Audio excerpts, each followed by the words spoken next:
ஆனைமுகன் ஆறுமுகன்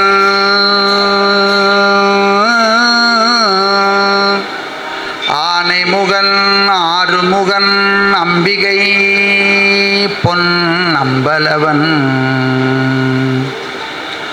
ஆனைமுகன் ஆறுமுகன் அம்பிகை பொன்னம்பலவன் ஞான குருவாணி பதம் நாடு ஞான குருவாணி பதம் நாடு ஞான குருவாணி பதம் நாடு. திருச்சிற்றம்பலம்.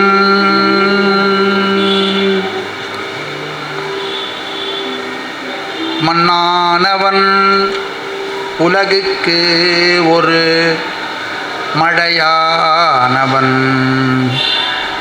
மன்னானவன் உலகுக்கு ஒரு மழையானவன் பிழையில் பிழையில் பொன்னானவன் புகழானவன் பொழில் சூழ் புலமங்கை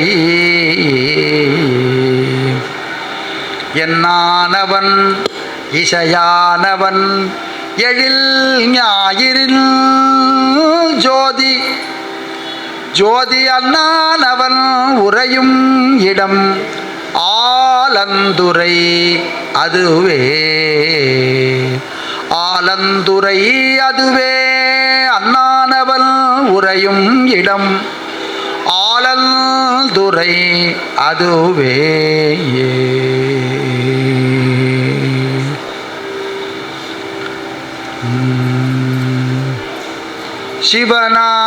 சிவனாகி திசைமுகனாகி திருமாலாகி செழில் சுடராய் தீயுமாய் நீருமாகி புவனாகி புவனங்கள் அனைத்துமாகி பொன்னாகி மணியாகி முத்துமாகி பவனாகி பவனங்கள் அனைத்துமாகி பசுவேரி திரிவேர் பவனாய் நின்ற தவனாய தலையாலங்காடல் தன்னை தவனாய தலையாலங்காடல் தன்னை சாராதே சாலநாள் போக்கினேனே பவனாய் பசுவேரி திரிவேர் பவனாய் நின்ற தவனாய தலையாலங்காடல் தன்னை சாராதே சாலநாள் போக்கினேனே.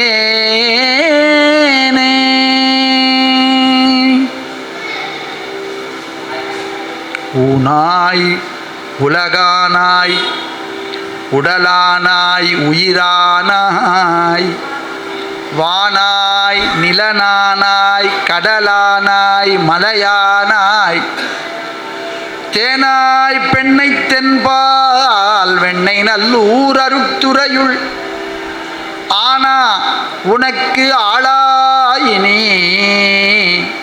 அல்லேன் எனலாமே உனக்கு ஆளாயினி அல்லேன் எனலாமே. வானாகி மண்ணாகி வழியாகி ஒளியாகி ஊனாகி ஊனாகி உகிராகி உண்மையுமாய் இன்மையுமாகி கோனாகி அவரவரை கூத்தாட்டுவானாகி நின்றாயை கோனாகி அவரவரை கூத்தாட்டுவானாகி நின்றாயை என் சொல்லி வாழ்த்துவனே வானாகி நின்றாயை என் சொல்லி வாழ்த்துவனே.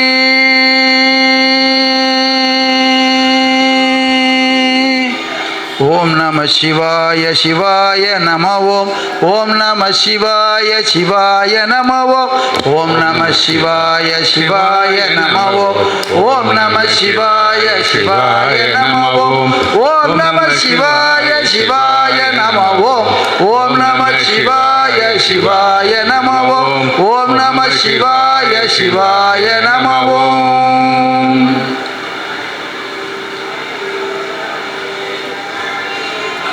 இன்னைக்கு அருமையான யுகாதி பண்டிகை நாள் அன்னைக்கு இன்னைக்கு சிவகீதை அப்படிங்கிற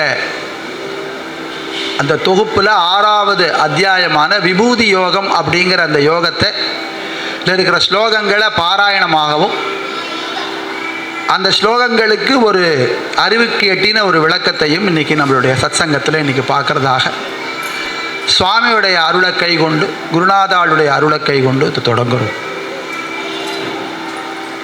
மகாபெரிவாள்கிட்ட போய் ஒருத்தர் கேட்டா, நாங்கள்லாம் தமிழ்நாட்டு பிராமணா தானே, ஸ்மார்த்த பிராமணா தானே, நாங்கள்லாமும் இந்த யுகாதி இந்த மாதிரி இது தெலுங்கு வருஷ பிறப்பு பேருக்கு, அதுக்கு பேரே என்ன அப்படின்னா தெலுங்கு வருஷ பிறப்பு, இது தெலுங்கு வருஷ பிறப்புன்னு சொல்கிறாலே, இன்னும் இதெல்லாம் நாங்கள் கொண்டாடணுமா அப்படின்னு பெரியவாள்கிட்ட போய் ஒருத்தர் ஒரு தம்பதி போய் கேட்குறான். அப்போ பெரியவா அதுக்கு ஒரு ஆப்டாக ஒரு விஷயம் சொன்னால், நம்ம பகவத்பாதாளுடைய வழியில் வந்த ஸ்மார்த்த சம்பிரதாயத்தை சேர்ந்தவா நம்ம வேத சம்பந்தமாக இருக்கிற எல்லா பண்டிகைகளையும் விடாமல் கொண்டாட வேண்டியது நம்மளுடைய கடமை. அதனால் அன்றைக்கி ஆற்றுல ஒரு சின்னதாக ஒரு பாயசம் வச்சு சுவாமிக்கு நைவேத்தியம் பண்ணி, அது என்னமோ நம்மளது இல்லைன்னு நினச்சிக்க வேண்டாம், ஆனால் அதில் இருக்கிற விஷயத்தை சுட்டி காட்டினார். அது வேத சம்பந்தமுடைய ஃபங்க்ஷன், வேதத்துடைய தொடர்பு உடைய ஒரு விஷயம். அது என்ன அப்படின்னா, யுகம் அன்னைக்கு தொடங்கினதுனால் பரமேஸ்வரன் பிரளயத்துக்கு அப்புறம் இந்த சிருஷ்டியை அவர் தொடங்கினது இன்னைக்கு. அதனால அது மட்டும் இல்லை, இதில் 2 விதமான விஷயம் உண்டு. ஒன்று, சூரியனை வச்சு சூரியன் அந்தந்த ராசிகளில் அவர் என்டர் பண்ணுற போது அன்னைக்கு இதை அந்த மாதக்கணக்கை எடுத்துட்டு அதை எடுத்துட்டு மாசப்பிறப்பாக எடுத்துகிட்டு போகிறவா இருக்கா. அவள்லாம் நம்மளை போல் இருக்கிறவா. யார் அப்படின்னா, தமிழ்நாடு, கேரளா, வெஸ்ட் பெங்கால், அஸ்ஸாம். இப்போ சந்திரனை கொண்டு அப்படின்னா அமாவாசைக்கு அப்புறம் வர்ற பிரதமை அன்னியிலிருந்து மாதம் பிறந்ததாக கணக்கு எடுத்துக்கிறது.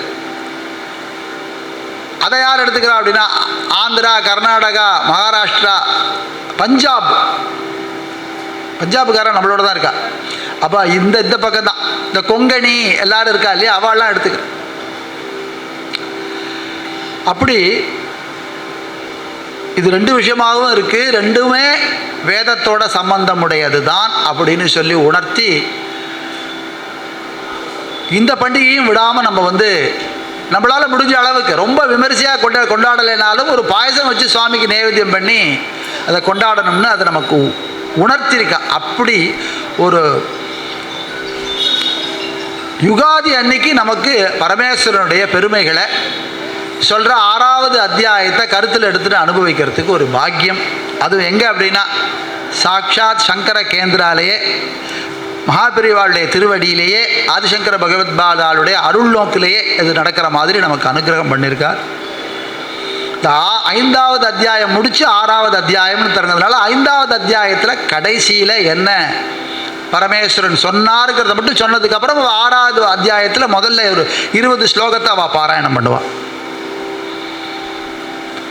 பரமேஸ்வரன் ராமபிரானுக்கு பாசுபதாஸ்திரத்தை எல்லாம் கொடுத்துட்டு, இனிமேல் நான் என்ன சொல்லறதுக்கு இருக்கு அப்படின்னா எல்லாம் சொன்னது போலவே நினச்சின்னு சொல்கிறார் பரமேஸ்வரன். இனிமேல் நான் சொல்கிறதுக்கு என்ன இருக்கு, எல்லாமே என்னால் உண்டாக்கப்பட்டது தான் அப்படின்னு சொல்லிட்டார்.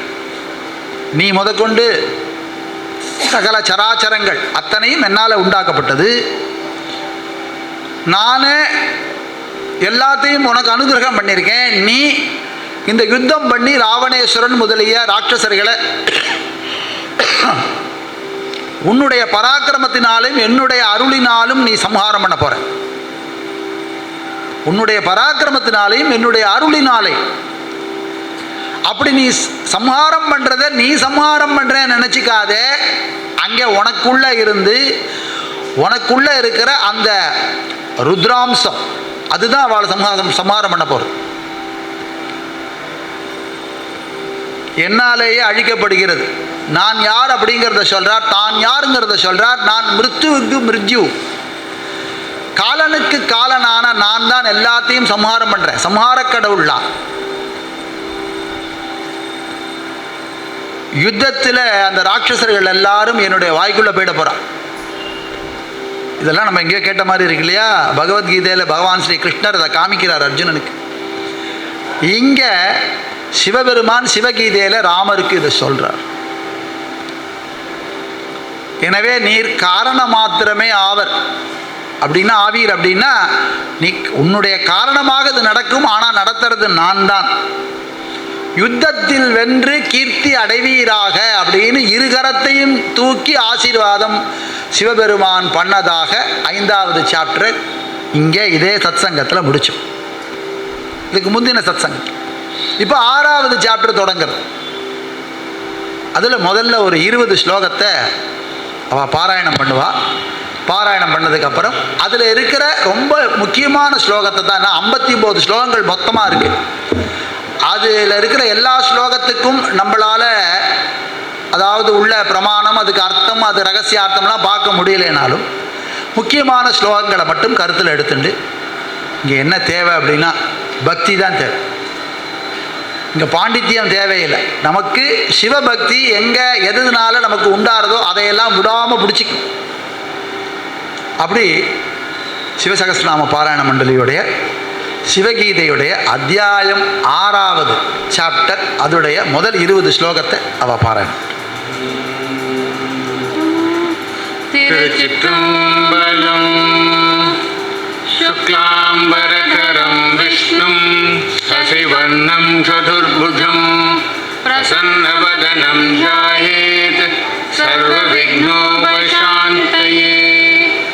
वन्दे शम्भुमुमापतिं सुरगुरुं वन्दे जगत्कारणं वन्दे पन्नकभूषणं मृगधरं वन्दे पशूनां पतिं वन्दे सूर्यशशाङ्कवन्दिनयनं वन्दे मुकुन्दप्रियं वन्दे भक्तजनाश्रयं च वरदं वन्दे शिवं शङ्करम्.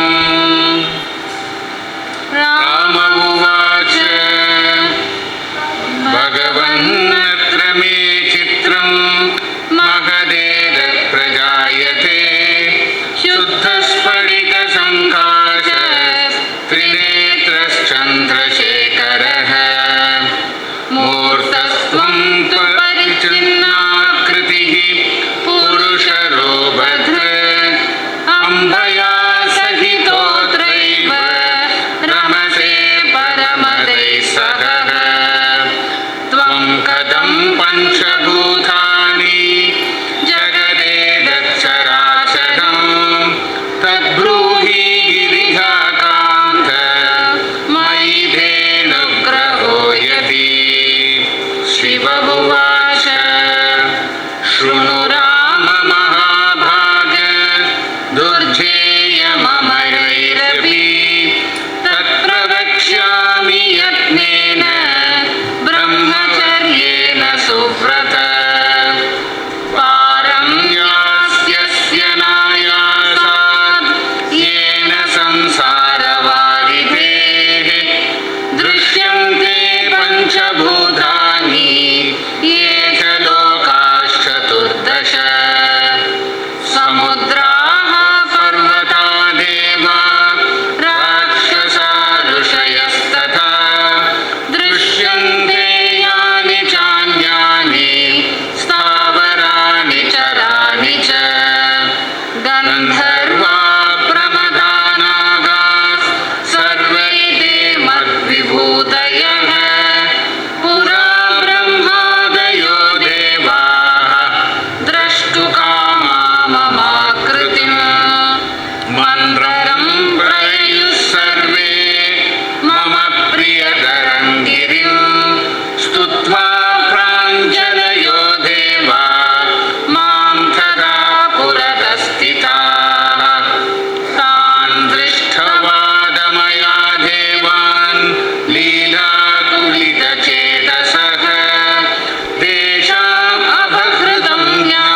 சொக்கநாத வெண்பா அப்படின்னு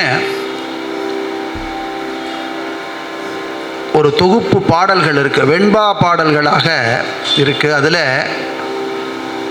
ஒரு பாடல் பரமேஸ்வரன் அவருடைய பெருமையை சொல்கிறதாக ஒரு பாடல். எல்லாம் உனது பதம் எல்லாம் உனது செயல் எல்லாம் உனதருளே என்றிருந்தால் பொல்லாத மாதுயரம் நீங்கும் மறுவும் உனதடிக்கே சொக்கநாதா. எல்லா பாடலுமே சொக்கநாதா சொக்கநாதா சொக்கநாதானே முடியும். இதில் சொல்கிறார் எல்லாம் உனது பதம் எல்லாம் உனது செயல் எல்லாம் உனதருளே என்றிருந்தால் மாதுயரம் நீங்கும். நம்மளுடைய துயரம் எல்லாம் எப்போ நீங்கும் அப்படின்னா எல்லாம் ஈஸ்வரனுடைய செயல். அப்படி ஒரு பக்குவம் எல்லாருக்கும் வந்துருமா, எல்லா சமயத்திலையும் வருமா அப்படின்னா அது தெரியாது. ஏன்னா நம்ம எப்படி இருக்கோம் அப்படின்னா நமக்குள்ளேயே தான் இருக்கும். ஏதோ நம்மளுடைய ஆக்ஞப்படியும் நம்மளுடைய சங்கல்பம் படியும் இந்த வாழ்க்கை நடக்கிறதாக நாம் ஒரு பிரமையில் இருக்கோம். அது ஒரு பிரமை தான். அது அந்த பிரமையில் இருக்கிறதுனால அது நம்ம தான் எல்லாத்தையும் நடத்தி வச்சுட்டு இருக்கோம்னு நினைக்கிறோம். ஆனால் எல்லாமே சொக்கநாதனுடைய அருள். மாதுயரம் நீங்கும் மறுவும் உனதடிக்கே சொக்கநாதா அப்படின்னு முடிக்கிறார்.